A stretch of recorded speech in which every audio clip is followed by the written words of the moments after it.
नमस्ते dear viewers.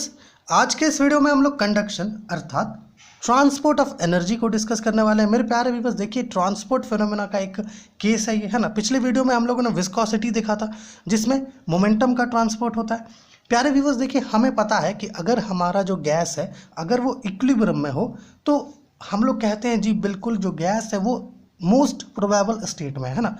अगर हमारा गैस इक्विलिब्रियम में हो तो वो मोस्ट प्रोबेबल स्टेट में होता है। लेकिन अगर जो गैस है अगर वो इक्विलिब्रियम स्टेट में ना हो तो प्यारे व्यूअर्स तीन केसेस अराइज होती है। एक विस्कोसिटी जिसमें आपका मोमेंटम का ट्रांसपोर्ट होता है, इसे हम लोगों ने पिछली वीडियो में डिस्कस कर लिया है ना। कोफिशिएंट ऑफ विस्कोसिटी का जो एक्सप्रेशन होता है उसे भी डिराइव किया है ना, डिटेल में समझा। अगर आपने ये वीडियो नहीं देखा है तो आप देख पाएंगे, लिंक नीचे मिल जाएगा डिस्क्रिप्शन में। ओके, दूसरा केस जो अराइज होता है वो कंडक्शन का होता है, जिसे हम लोग कहते हैं ट्रांसपोर्ट ऑफ एनर्जी, मतलब जिसमें एनर्जी का ट्रांसपोर्ट होता है एक हायर एनर्जी वाले रीजन से, है ना, वैसे रीजन में जिसका एनर्जी लो है। ओके, जैसे मान लीजिए कि ये आपका कोई कंटेनर है, इसमें गैस प्रेजेंट है। एक रीज़न ये वाला जिसमें आपका कह सकते हो कि एनर्जी हायर है, इसमें एनर्जी कम है। ओके, है ना, H1 H2 कर दीजिए। ओके, तो क्या होगा, इस रीजन से जो एनर्जी है ना, वो मोलिक्यूल्स कैरी करके इस रीजन में ले जाएगा ताकि यहाँ पर ये जो गैस है ये इक्विलिब्रियम में आ सके। ऑल द वे कोई भी जो मतलब कह सकते हैं जो मैटर है वो इक्विलिब्रियम में ही आना चाहती है ना, तो इक्विलिब्रियम में आ सके इसलिए यहाँ पर एनर्जी का ट्रांसपोर्ट होगा। आप ऐसे भी कह सकते हैं कि अगर इस रीजन का टेम्परेचर ज़्यादा है, मान लीजिए, है ना, इसका कम है, तो ऑब्वियस सी बात है मोलिक्यूल्स जो है यहाँ से हीट कैरी करके इसमें ले जाएगी। तो हीट ले जा रही है तो एनर्जी ही ले जा रही है। ओके, तो ये दूसरा केस है जो अराइज होता है। तीसरा केस जो अराइज होता है वो डिफ्यूज़न का होता है, जिसमें आपका मास का ट्रांसपोर्ट होता है। इसको हम लोग पिछली वीडियो में देखेंगे। हम लोगों ने इसके रिगार्डिंग एक शॉर्ट समरी डिस्कस किया। अगर आपने वो वीडियो नहीं देखा है तो देख सकते हैं, लिंक नीचे डिस्क्रिप्शन में मिल जाएगा, एक बार ज़रूर डिस्क्रिप्शन चेक करें आप। ओके, तो चलिए थर्मल कंडक्टिविटी जिसमें एनर्जी का ट्रांसपोर्ट होता है, इसे हम लोग डिस्कस करते हैं। और इसी वीडियो में हम लोग ये कोफिशिएंट ऑफ थर्मल कंडक्टिविटी का एक्सप्रेशन भी डिराइव करेंगे। बट उसके पहले थोड़ा इस पूरे सिनेरियो को समझते हैं। और एक और चीज़ मेरे प्यारे व्यूअर्स, देखिए हम लोगों ने ट्रांसपोर्ट ऑफ मोमेंटम डिस्कस किया है। जो डिस्कशंस ट्रांसपोर्ट ऑफ मोमेंटम में हुआ था वही सेम डिस्कशंस इन दोनों में भी होगा, है ना। सारी चीज़ें सेम रहती हैं। ओके, बस यहाँ मोमेंटम का ट्रांसपोर्ट हो रहा था, इसमें एनर्जी का हो रहा है और इसमें मास का हो रहा है। बाद बाकी हर चीज़ सेम होता है, वो आप अभी इस वीडियो में देख लेंगे, ठीक है। इसलिए मेरा ये कहना है कि अगर आप इन तीनों में से किसी भी एक को अच्छे से अगर पढ़ लेते हैं तो डेफिनेट है कि आप इन तीनों के बारे में अच्छे से समझ जाएंगे। अगर आप मान लीजिए कि इसी को पढ़ लिए अच्छे से, है ना, तो ये निश्चित है कि आप एक बार इसको पढ़ेंगे और एक बार इसको पढ़ेंगे तो आपका क्लियर हो जाएगा ये तीनों। ओके, क्योंकि तीनों जो है मिलता जुलता है तीनों में थिंग्स। ओके, तो चलिए वीडियो को स्टार्ट करते हैं, है ना। देखिए यहाँ पर पहले जो हम लोग इसके बारे में समझे वो यहाँ आप लोग लिखे हैं, उसके बाद थिंग्स को आगे करेंगे। लिखा है हम लोग कि the conduction of heat through a gas is a molecular process, है ना। मोलिक्यूलर प्रोसेस मतलब मोलिक्यूल्स जो हीट कैरी करके ले जाएगी। The molecules in the hotter regions of the gas have greater average energies than those in colder regions. Okay, hotter regions में क्या होता है, एनर्जी ज़्यादा होता है ऑन एन एवरेज, और जो कोल्डर रीजन है उसमें एनर्जी कम होता है ना। तो जो हॉटर रीजन है आपका वो क्या करेगा, वो एनर्जी को लॉस करेगा, है ना, मतलब वो कोल्डर रीजन को कुछ एनर्जी देगा, है ना। And thus losing this excess of energy by imparting it to the colder molecules with which, है ना, विथ विच दे कोलाइड, है ना। कोलाइड मतलब देखो मोलिक्यूल्स हायर रीजन से दूसरे रीजन में जाएगा, है ना, कोलाइड करेगा तभी तो, है ना, दे सकेगा। ओके, कोलाइड करके भी दे सकता है, या फिर आप ऐसा भी कह सकते हो कि जो लोअर टेम्परेचर वाला रीजन है वहाँ से मोलिक्यूल्स मूव करके हायर टेम्परेचर में चला जाएगा ताकि इक्विलिब्रियम और अच्छे से मेंटेन हो सके। ओके, दस thermal conduction is the transport of energy resulting from molecular motion. Okay, तो देखिए ये तो बेसिक सी चीज़ है, आप समझ ही गए हैं, है ना, किस प्रकार से होता है। तो चलिए यहाँ पर हम लोग थिंग्स को स्टार्ट करते हैं। प्यारे व्यूअर्स, मान लेते हैं कि यहाँ पर ये एक्स एक्सिस है, ये जेड एक्सिस है और इधर कहीं पर वाई एक्सिस है। ओके, और हमारे पास जो है प्यारे व्यूअर्स दो प्लेन्स हैं, प्लेन ए बी और प्लेन सी डी, जैसे पिछली वीडियो में कंसिडर किए थे। मान लेते हैं कि ये प्लेन ए बी है और ये प्लेन आपका सी डी है, ठीक है। और इन दोनों के बीच एक इंटरमीडिएट प्लेन एल एम है, इस प्रकार से कि एल एम और सी डी के बीच का डिस्टेंस जो है ये लैम्डा है और एल एम और ए बी के बीच का डिस्टेंस भी लैम्डा है। समझ पा रहे हैं प्यारे व्यूअर्स, हम लोगों ने यहाँ पर दो प्लेन्स कंसिडर किया ए बी और सी डी इस प्रकार से कि हमारा ए बी और सी डी जो है ना एक्स वाई प्लेन से पैरेलल है, ठीक है। और यहाँ पर हम लोगों ने एक intermediate plane L M consider किया है जिसका डिस्टेंस ए बी और सी डी दोनों से लैम्डा है। आप ऐसा कह सकते हो कि ये जो लैम्डा है ये एक्चुअली में डिस्टेंस नहीं मीन फ्री पाथ है, आप ऐसा भी कह सकते हो, ठीक है। मीन फ्री पाथ कहेंगे तो और बेहतर होगा, ठीक है। नाउ मेरे प्यारे व्यूअर्स देखिए, ये जो रीज़न है ना, ये जो ए बी जो प्लेन हम लोग लिए हैं, जो भी मॉलिक्यूल्स इसके कांटेक्ट में होंगे, ओके, उसका टेम्परेचर हम लोग चलिए मान लेते हैं कि उसका टेम्परेचर 0 होगा। और जैसे जैसे हम लोग ए बी से ऊपर सी डी की तरफ जाते जाएंगे वैसे वैसे टेम्परेचर बढ़ता जाएगा। तो चलिए ऐसा कहते हैं कि सी डी पर जो टेम्परेचर है वो मैक्सिमम है, ओके, समझ पा रहे हैं ना, है ना। टेम्परेचर यहाँ पर लेके चलेंगे हम लोग, ठीक है, क्योंकि टेम्परेचर और हीट से ही हम लोग ऐसा कह सकेंगे कि भैया एनर्जी की बात, ओके। सो हमारा जो मोलिक्यूल प्लेन ए बी के कांटेक्ट में है उसका टेम्परेचर 0 है ना। ऐसा कह सकते हैं हम लोग कि उसका मतलब उसके पास जो एनर्जी है वो कम है।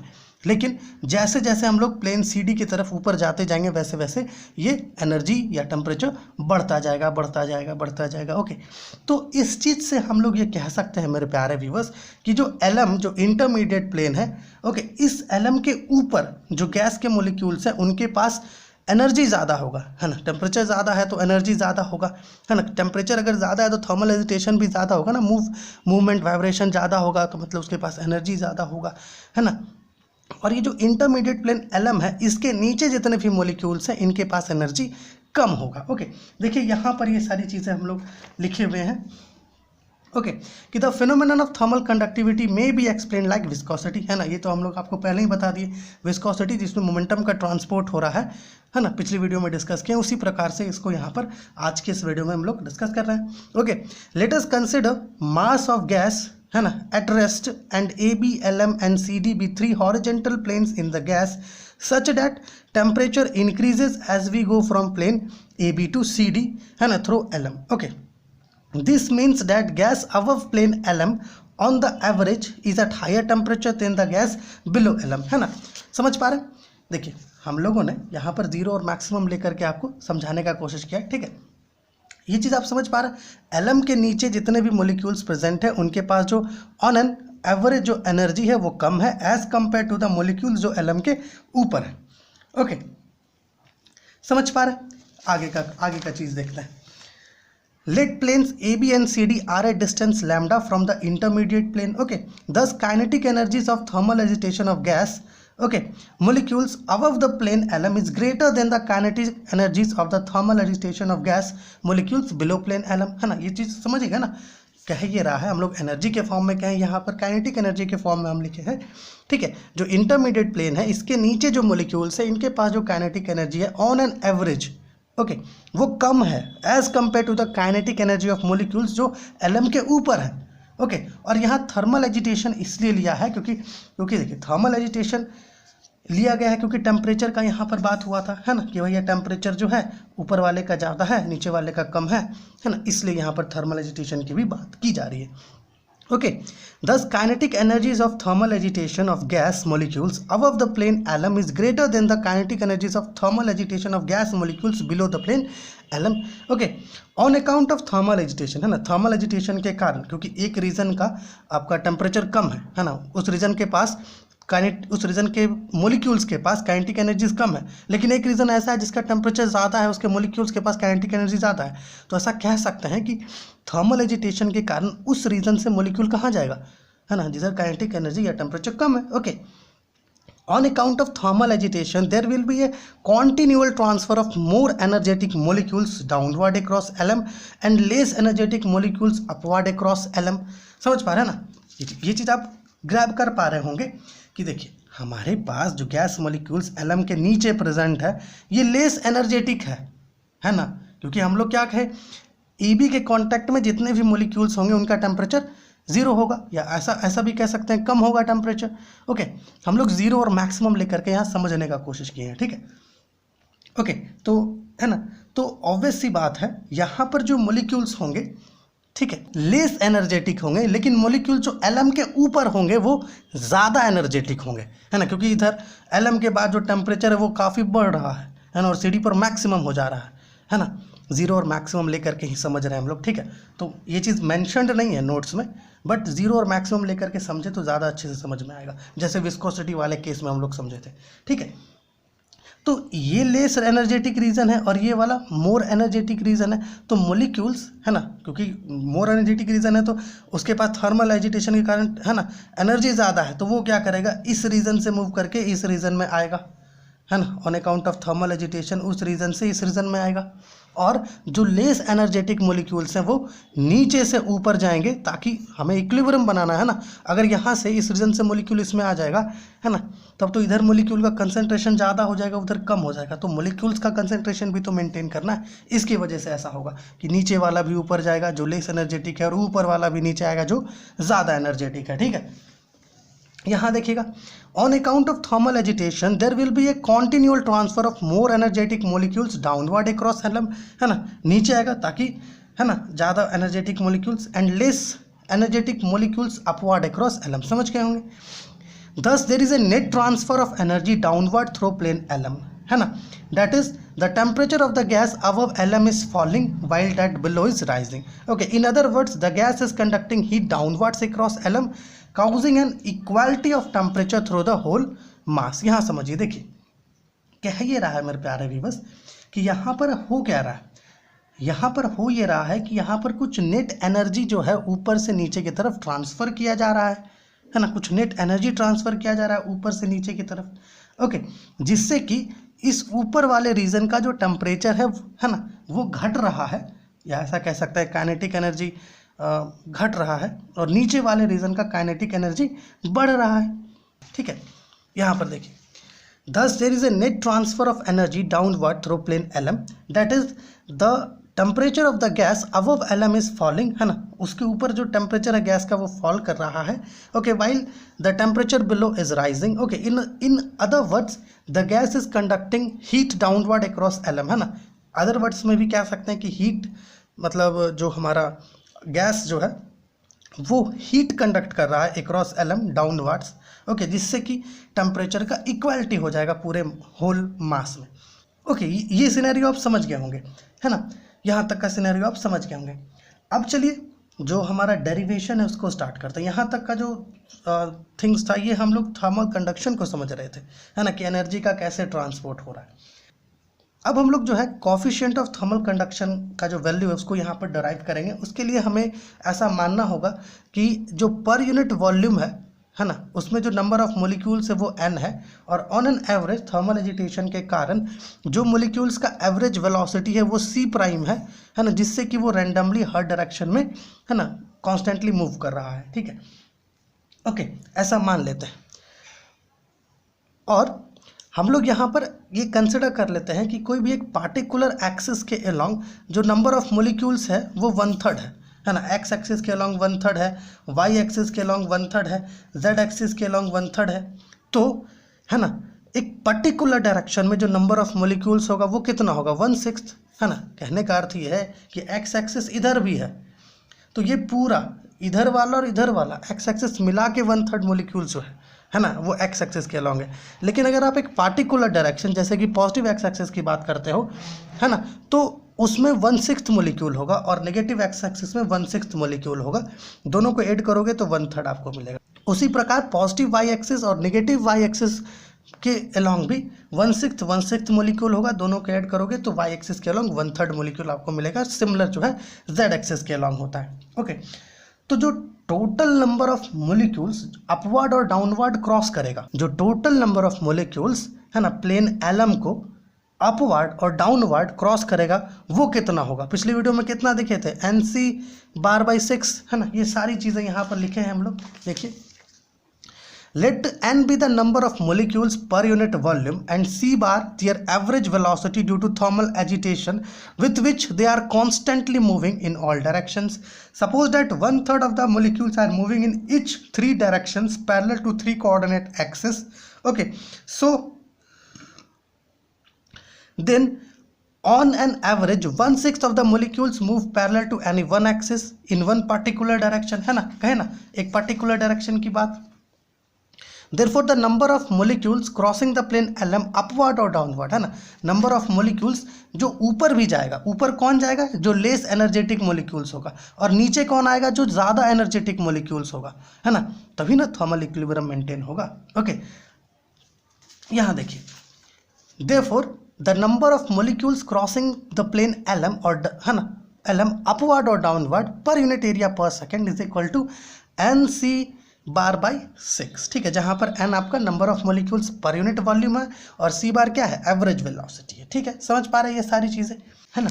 आगे आइए, देखिए अब हम लोग ऐसा यहाँ पर लिए हैं कि E जो है ये आपका एनर्जी है ईच मोलिक्यूल का इन द प्लेन LM, ठीक है, ये जो प्लेन LM है, ठीक है, इसमें E कैपिटल E जो है ये आपका एनर्जी है ना, ईच मोलिक्यूल का, हर एक गैस मोलिक्यूल का एनर्जी कितना है, E अलोंग प्लेन LM, ठीक है, या फिर इन द प्लेन LM कह सकते हैं। और साथ ही साथ जो एनर्जी ग्रेडियंट होगा, अर्थात जो rate of change of energy होगा, है ना, डिस्टेंस के साथ, उसको हम लोग dE/dz लेंगे। ओके, देन जो एनर्जी होगा हर एक मोलिक्यूल का इन द प्लेन CD या फिर at the plane CD, okay, plane CD पर जो ईच मोलिक्यूल का जो है ना, ईच मोलिक्यूल का जो एनर्जी होगा वो कितना होगा। देखिए प्लेन E पर कितना एनर्जी है, माफ़ कीजिएगा, प्लेन LM पर कितना एनर्जी है, E, ओके, और यहाँ से हमें लैम्डा डिस्टेंस ट्रैवल करके ऊपर जाना होगा, तो E प्लस लैम्डा, है ना, क्योंकि ऊपर जाएंगे तो एनर्जी बढ़ेगा, इसलिए यहाँ प्लस में ले रहे हैं, और ग्रेडियंट dE/dz। उसी प्रकार अगर आप AB के लिए निकालो कि AB प्लेन में ईच मोलिक्यूल का कितना एनर्जी है, तो वो आपको मिलेगा E minus lambda dE/dz। Okay, ये यहाँ पर हम लोग लिखे हुए हैं। यहाँ पर देखिएगा कि let E is the energy of each molecule in the plane LM, okay, and dE/dz the energy gradient और rate of change of energy with distance in upward direction perpendicular to LM, है ना। Then energy of each molecule at the plane CD, ये जो plane CD है, ठीक है, इस पर जो हर एक मोलिक्यूल है ना, ईच मोलिक्यूल का बात कर रहा है, वो कितना है energy, E plus lambda dE/dz है, जहाँ पर लैम्डा क्या है, मीन फ्री पाथ है, या आप डिस्टेंस भी कह सकते हो। ओके, उसी प्रकार से energy of each molecule at the plane AB, ये जो प्लेन AB है ना, यहाँ पर ईच मोलिक्यूल का जो एनर्जी है वो कितना है, E minus lambda dE/dz। Okay, और ये ध्यान में मत लीजिएगा कि यहाँ पे हम लोग कहते जो भी मॉलिक्यूल्स इसके कांटेक्ट में होगा उसका एनर्जी ज़ीरो होगा, ठीक है, हम लोग ये चीज़ केवल समझने के लिए कि भैया यहाँ पर ज़ीरो है, ऊपर बढ़ेंगे तो जो हमारा एनर्जी है वो बढ़ता जाएगा, ठीक है, ये समझने के लिए केवल लिए थे, ठीक है ना। बट विस्कोसिटी वाले केस में जो भी मॉलिक्यूल्स इसके कांटेक्ट में था उसका वेलोसिटी ज़ीरो था, लेकिन यहाँ पर एनर्जी ज़ीरो नहीं कह सकेंगे हम लोग, है ना, क्योंकि कुछ ना कुछ एनर्जी होगा ही। ओके, स्टैटिक नहीं रहेगा वो, ठीक है।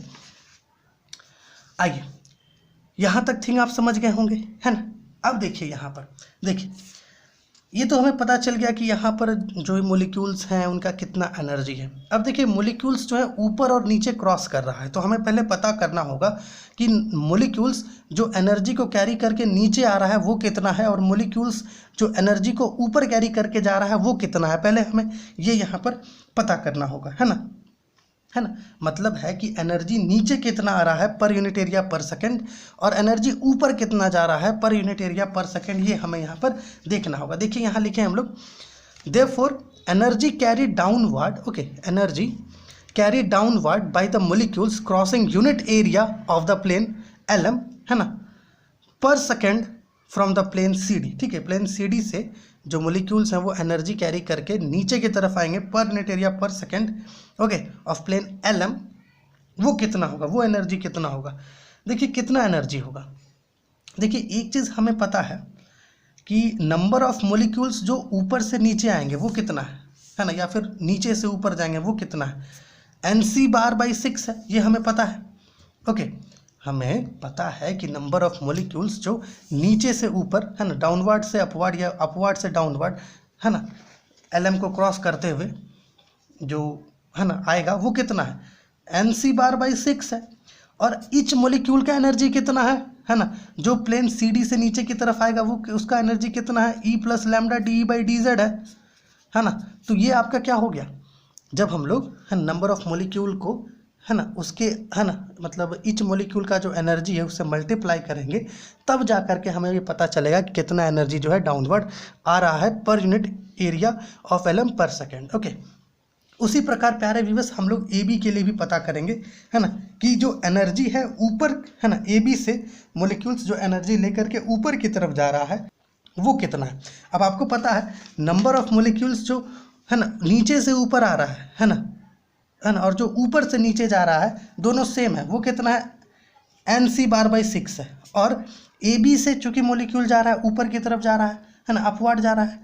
ओके, उसका मॉलिक्यूल कितना है, माफ़ कीजिएगा, एनर्जी कितना है, E minus lambda D E by D Z है। ठीक है, lambda D E by D Z है। ठीक है, ये चीज़ें आप समझ पा रहे होंगे, है ना। अब देखिए हमें क्या मिल गया, हमें मिल गया आपका एनर्जी जो अपवर्ड और डाउनवर्ड कैरी किया जा रहा है मॉलिक्यूल्स के द्वारा, है ना। अब जो है प्यारे व्यूअर हमें पता करना होगा नेट एनर्जी, कि भैया नेट एनर्जी कितना है यहाँ पर जो ऊपर से नीचे कैरी किया जा रहा है। ओके, क्योंकि मेनली यहाँ पर हम लोग नीचे की तरफ ही एनर्जी को, है ना, ऐसा ट्रांसफ़र कर रहे हैं, है ना, ऐसा यहाँ पर मान रहे हैं कि हमारा ये जो रीजन ए बी है इसका टेम्परेचर कम है रीजन ए, है ना, और जो हमारा रीजन सी डी है ना, या ऐसा कह सकते हैं रीजन जो एलम के नीचे है और रीजन जो एलम के ऊपर है ना, ऐसा भी कह सकते हैं कि रीजन जो एलम के नीचे है इसका टेम्परेचर कम है और रीजन जो एलम के ऊपर है उसका टेम्परेचर ज़्यादा है। मतलब है कि ऊपर से नीचे की तरफ जो है एनर्जी ट्रांसफ़र होगा, इसलिए हम लोग ऐसा पता करेंगे कि नेट एनर्जी जो ऊपर से नीचे ट्रांसफ़र होगा वो कितना होगा।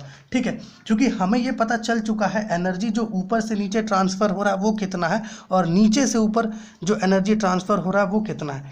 तो ऊपर से जो नीचे ट्रांसफ़र होगा, है ना, मतलब ऊपर से जो नीचे ट्रांसफ़र होगा उसका वैल्यू की मदद से जब हम लोग नीचे से ऊपर जाने वाली एनर्जी को माइनस करेंगे तो नेट एनर्जी का वैल्यू हमें पता चलेगा। यहाँ देखिए, net energy transferred downward per unit area of the plane एलम पर सेकेंड इज कितना होगा। देखिए N C bar by 6 E plus lambda D E by D Z. Okay, minus करेंगे तो पता चलेगा N C bar by 6 E minus lambda D E by D Z, है ना। ये आपका क्या है वैल्यू, ये एनर्जी जो ऊपर की तरफ कैरी किया जा रहा है मॉलिक्यूल्स के द्वारा और ये एनर्जी जो नीचे की तरफ लाया जा रहा है मॉलिक्यूल्स के द्वारा। इसको आप सॉल्व कर लोगे तो आपको वैल्यू जो है यहाँ पर कुछ ऐसा देखने को मिलेगा।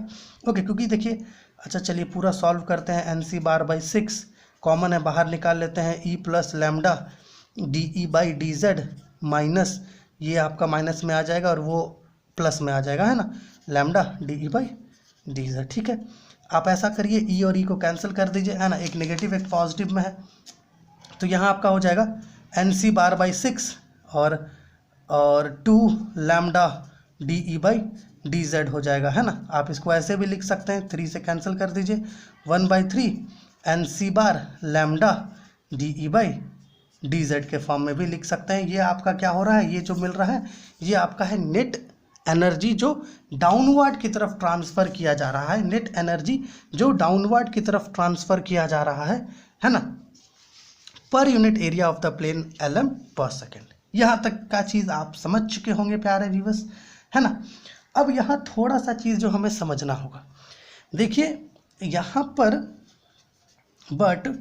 यहाँ पर ये जो ई है ना प्यारे व्यूअर, ये क्या है, ये एनर्जी है और एनर्जी मतलब ऐसा कह सकते हैं एक प्रकार से हीट एनर्जी है ना, हीट ही एनर्जी है ना, ऊपर से नीचे कंडक्शन है, इसमें क्या होगा, हीट ही एनर्जी का ट्रांसफ़र होगा ऊपर से नीचे। तो हीट एनर्जी है ना, ये इक्वल होता है आपका mass into specific heat at constant volume into temperature, मतलब एब्सोल्यूट टेम्परेचर, इससे इक्वल होता है। हमें यहाँ पर इस ई के जगह पर इस वैल्यू को रखना पड़ेगा।